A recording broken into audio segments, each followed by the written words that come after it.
Tidak lanjuti lagi sampai ke APH. Begitu sebenarnya mekanisme penegakan hukum tidak pidana korupsi. Apa sih yang bisa dikatakan bahwa perkara atau masalah itu harus lewat APIK? Dalam kasus ini kerugian negaranya juga beliau sanksi untuk mengatakan berapa kerugian negara. Tidak berani Kejari bilang, tapi tersangka tapi ditahan.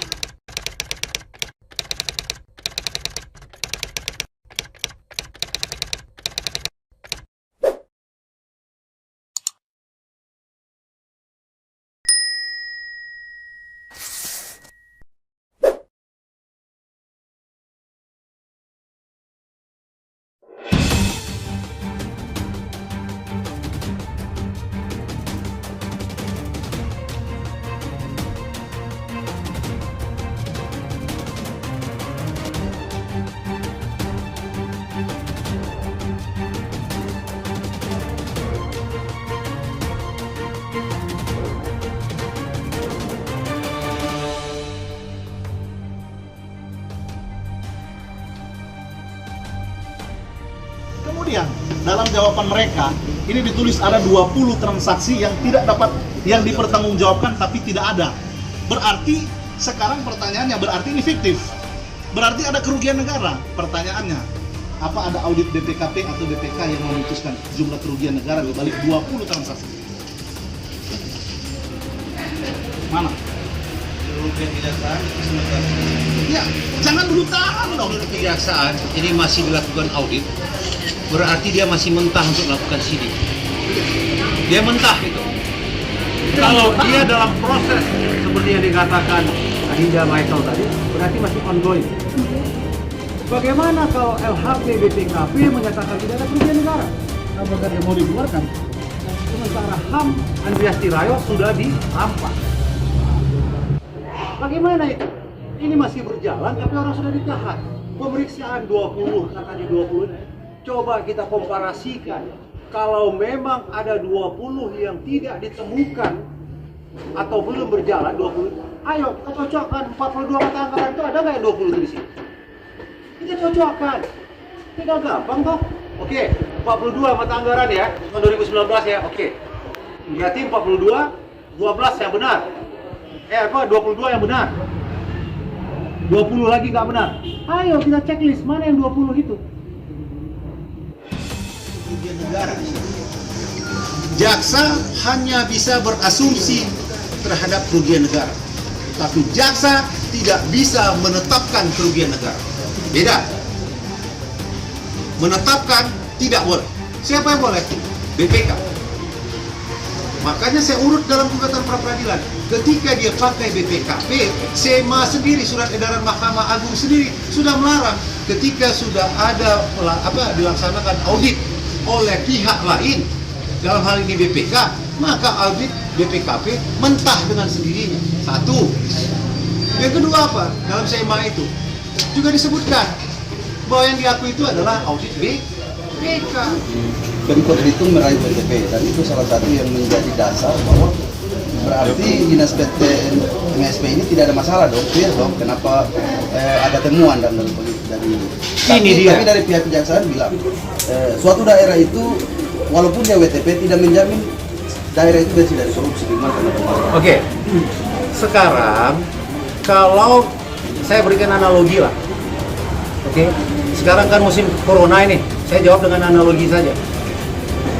Kalau dokter menciptakan rapid antigen, terlepas antigen ini diterbitkan dengan simsalabim tapi ada rumah sakit, ada cap stempel rumah sakit, apakah bandara menolak? Berarti kalau bandara menolak, berarti ya bandara di satu sisi mengabaikan keabsahan fungsi, diskresi atau tugas yang dimiliki oleh rumah sakit. Jadi kalau dia berbicara begitu, berarti dia berbicara secara arogan, ya toh? Makanya saya katakan, suka tidak suka, dia harus patuh kepada APIK. Untuk apa? Rohnya itu apa? Supaya ASN tidak takut-takut menjalankan amanat tugas fungsinya sebagai pelayan negara, pelayan masyarakat. Dari Kejaksaan Negeri Bitung, full tim mengikuti pra peradilan di hari pertama. Agendanya membacakan gugatan dan jawaban dari pihak termohon. Kejaksaan Negeri Bitung. Pada prinsipnya kami sudah tetap pada apa yang sudah kami laksanakan dari penyidikan umum sampai penyidikan khusus berupa penetapan tersangka.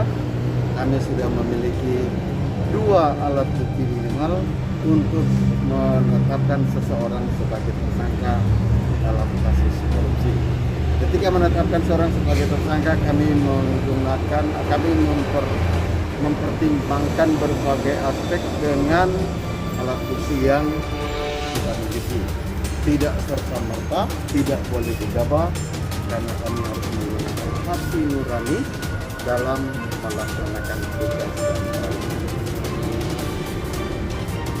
Pak, terkait dengan 2 alat bukti saksi oleh pengacara pemohon melihat sepertinya belum terbukti karena dia katakan 1000 pun saksi dalam kasus ini masih dianggap sebagai satu alat bukti saksi. Gimana? Kami punya saksi sudah berapa orang, dari 1 ulus tesis, 1 saksi bukan saksi, kita punya saksi sudah ada 1. Kemudian keterangan tersangka ketika dia mengatakan bahwa betul dia yang melaksanakan pembelian semua barang-barang itu. Sudah 2. Kemudian kita punya dokumen-dokumen surat yang menceritakan bahwa ini diadakan oleh CV ini. Tetapi direktur yang kami periksa, Pak, saya tidak pernah membeli itu. Semua dibeli oleh HT sendiri. Betul. Pejabat pengadaan yang harusnya melaksanakan pengadaan itu berupa penunjukan langsung, sebab dia tidak pernah melaksanakan kegiatan itu. Dia hanya diminta pada bulan Oktober 2020 setelah semua pembelian sudah selesai dilaksanakan, dia hanya diminta untuk menandatangani dokumen-dokumen yang sudah kami sita juga, seolah-olah pekerjaan itu, pembelian itu dilakukan oleh CPGS itu, padahal dibeli sendiri oleh tersangka. Hanya fiktif berarti Pak, dokumen itu untuk melengkapi saja laporan. Ya, hanya untuk melengkapi laporan, seolah-olah dibuat, padahal dia hanya menandatangani dia.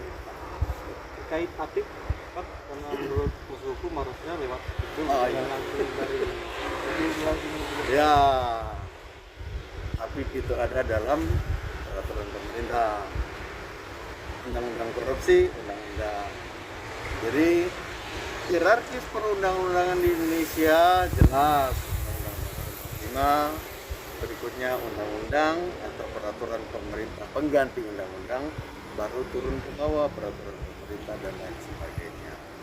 Hukum yang lebih rendah tidak boleh bertentangan dengan hukum yang di atas. Itu poin pertama. Acuan kami undang-undang, bukan peraturan pemerintah. Yang kedua, poin-poin yang ada di dalam gugatannya sudah terang benderang terlihat. Apa sih yang bisa dikatakan bahwa perkara atau masalah itu harus lewat APIP? Ya kan? Tidak ada kerugian negara. Kalau ada kerugian negara harus ada kerugian negara itu apabila sudah diselesaikan, berarti harus lewat APIP atau administrasi. Oke. Selain itu, karena menurut kami ketika dia mengadakan membeli sendiri, berarti ada sesuatu yang ingin dia dapati. Ngapain seorang kepala dinas capek-capek membeli barang sendiri, beli TV, beli kulkas, beli laptop, padahal ada anak buahnya. Sama dengan Kak Jari, saya yang pergi beli TV sendiri untuk kantor, kulkas sendiri. Nah, dari kegiatan membeli sendiri itulah kita indikasikan ada yang dia peroleh